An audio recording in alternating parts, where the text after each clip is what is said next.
រឿងបញ្ឈប់ព្រះអាទិត្យនិងព្រះច័ន្ទនៅថ្ងៃមួយមានមនុស្សចម្លែកប៉ុន្មាននាក់បានមកឯទីជំរំរបស់ប្រជាជនអ៊ីស្រាអែលពាក់ទាំងស្បែកជើងដ៏សែនកញ្ចាស់ហើយពាក់ទាំងអាវដែលដាច់រហែកនៅលើស្មារបស់គាត់ក៏មានស្ពាយថង់យាមដ៏ចាស់មួយដែលមានរហែកនៅទីនេះផងនៅទីនោះផងហើយនៅក្នុងថង់យាមនោះមាននំប៉័ងរឹងហើយមានក្លិនស្អុយដែលមិនដឹងថាមកដុតវាទុកតាំងពីពេលណានោះទេពួកយើងមកពីប្រទេសមួយដ៏សែនឆ្ងាយ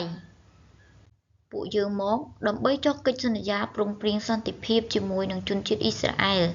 ដូច្នេះសូមឲ្យពួកខ្ញុំជួបនឹងមេដឹកនាំរបស់អ្នកទាំងអស់គ្នាផងពេលយូស្វេបានស្ដាប់ឮដំណឹងនោះក៏បានសួរទៅកាន់ពួកគេថា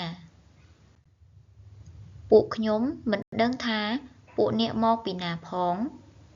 តើធ្វើម៉េចឲ្យពួកខ្ញុំជឿពួកអ្នកហើយចុះកិច្ចសន្យាព្រមព្រៀងសន្តិភាពជាមួយនឹងពួកអ្នកបានយ៉ាងដូចម្តេចពួកខ្ញុំមកពីប្រទេសដ៏សែនឆ្ងាយហើយឆ្ងាយខ្លាំងមែនទែនពួកខ្ញុំបានឮដំណឹងថាព្រះនៃអ៊ីស្រាអែលទ្រង់បានធ្វើឲ្យអ៊ីស្រាអែលខ្លាំងក្លាយ៉ាងខ្លាំងណាស់ដូច្នេះដោយសារតែមានភាពភ័យខ្លាចទើបពួកខ្ញុំមកទីនេះដើម្បីសុំធ្វើកិច្ចសន្យាព្រមព្រៀងសន្តិភាពជាមុនបែបនេះបន្ទាប់មកពួកគេក៏បានដកយកនំប៉័ងចេញពីថង់យាមដ៏ចាស់នោះមកនំប៉័ងនោះទុកយូររហូតដល់មាន10ផ្សិតនៅគ្រប់ទីកន្លែងសូមមើលនំប៉័ងនេះចុះពួកយើងបានចេញពីធ្វើដំណើរដោយនំប៉័ងដែលដុតភ្លាមៗក្តៅៗមកជាមួយប៉ុន្តែវាឡើងរឹងហើយមាន10ផ្សិតចេញពីនឹងទៀតផងហើយសូមមើលសម្លៀកបំពាក់និងស្បែកជើងរបស់ពួកខ្ញុំផងចុះអូយតើពួកខ្ញុំបានដើរយូរខ្លាំងប៉ុណ្ណាទៅរហូតដល់វាចាស់ខ្លាំងបែបនេះយូស្វេនិងពួកមេដឹកនាំទាំងអស់មានចិត្តអាណិតអាសូរបន្តិចបន្តួចចំពោះពួកគេដែរហើយពួកគេក៏បានចុះកិច្ចសន្យាព្រមព្រៀងសន្តិភាពជាមួយនឹងមនុស្សទាំងនោះទាំងមិនបានសួរព្រះជាម្ចាស់នោះឡើយជនជាតិអ៊ីស្រាអែលអើយពេលក្រោយទោះជាចូលទៅដល់ប្រទេសរបស់អ្នកក៏ដោយពួកយើងនឹងទុកជីវិតឲ្យមនុស្សនៅក្នុងប្រទេសរបស់ពួកអ្នកនឿយហត់ច្រើនហើយដែលធ្វើដំណើរមកដល់ទីនេះ3ថ្ងៃក្រោយមកជនជាតិអ៊ីស្រាអែលក៏បានទៅដល់កន្លែងមួយឈ្មោះថាគីបៀនក្នុងពេលដែលពួកគីបៀននឹងវាយលុកគីបៀនក្នុងឱកាសដ៏ល្អនោះយូស្វេនិងមេដឹកនាំមានការភ្ញាក់ផ្អើលជាខ្លាំងក្នុងចំណោមពួកគីបៀនក៏បានឃើញមនុស្សដែលពាក់សម្លៀកបំពាក់ចាស់ៗដែលបានឃើញកាលពីប៉ុន្មានថ្ងៃមុនដែរមនុស្សទាំងនោះមានចេតនាធ្វើបែបនោះដើម្បីគេចពីការវាយប្រហាររបស់ប្រជាជនអ៊ីស្រាអែលពួកគេបានយកថង់យាមចាស់ៗនិងនំប៉័ងដែលបានដុះផ្សិតមកវាជាល្បិចដើម្បីបោកបញ្ឆោតយូស្វេសម្រាប់ពួកយើងគ្មានអ្វីដែលយើងអាចធ្វើបាននោះទេសូម្បីតែទីក្រុងនៅជុំវិញក្រុងយេរីកូនិងក្រុងអៃក៏ត្រូវអ៊ីស្រាអែលវាយប្រហារទាំងអស់ដែរប្រសិនបើយើងមិនប្រើល្បិចដែលកុហកបែបនោះទេពួកយើងនឹងធ្លាក់ទៅក្នុងស្ថានភាព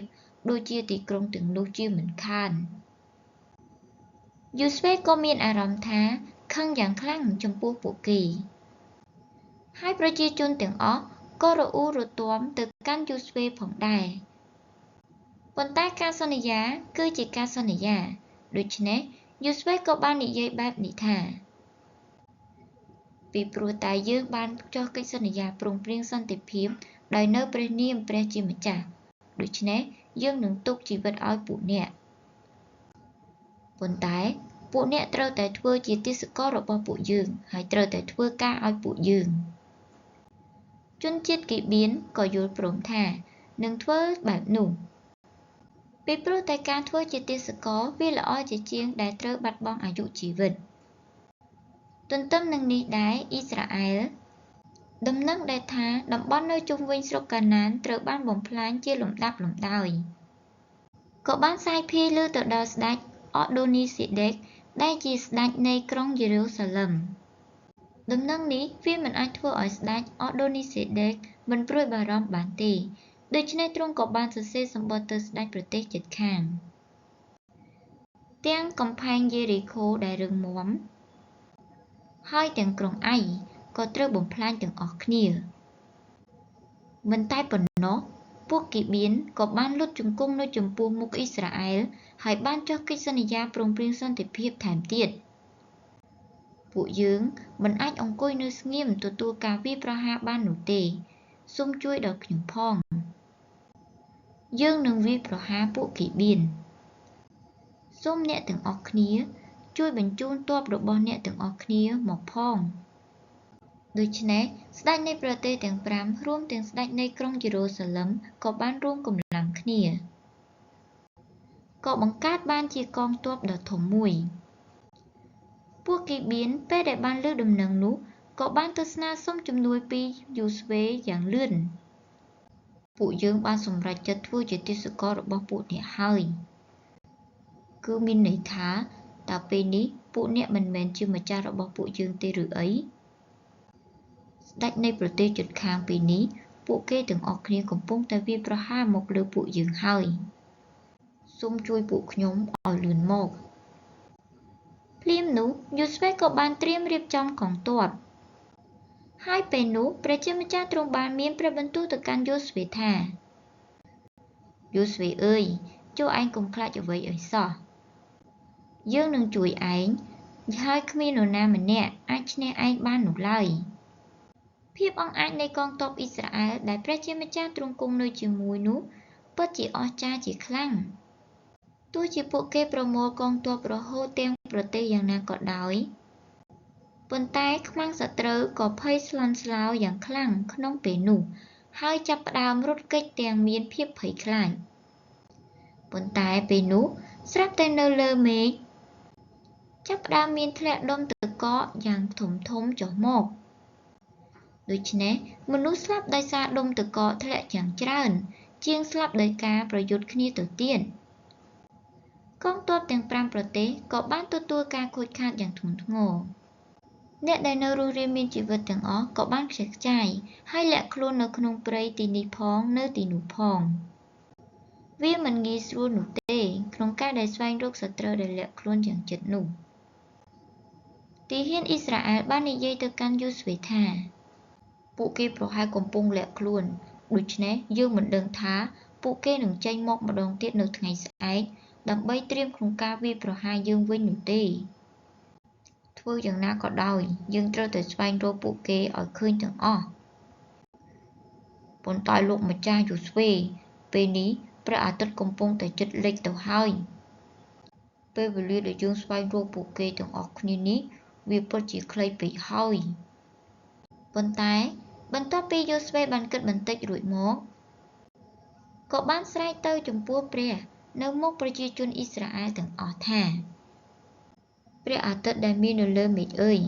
ចូលឈរទ្រឹងនៅលើគីបៀនចុះហើយព្រះច័ន្ទនៅលើមេឃចូលឈប់នៅលើជលុងភ្នំបាប៊ីឡូនចុះបន្ទាប់មកគួរឲ្យភ្ញាក់ផ្អើល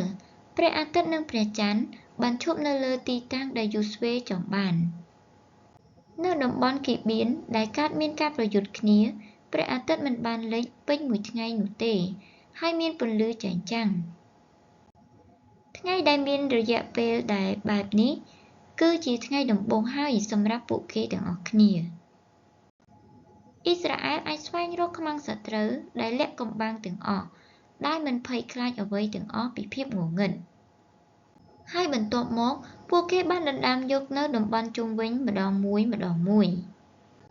ទីបំផុតពួកគេបានតាំងទីលំនៅក្នុងស្រុកសន្យាគឺជាស្រុកកាណានបន្ទាប់ពីពួកគេបានរួចផុតពីស្រុកអេស៊ីបពួកគេគឺអស់រយៈពេល40ឆ្នាំហើយជនជាតិអ៊ីស្រាអែលបានទទួលមេរៀនយ៉ាងធំប្រសិនបើយើងស្ដាប់បង្គាប់ហើយទុកចិត្តលើព្រះជាម្ចាស់នោះ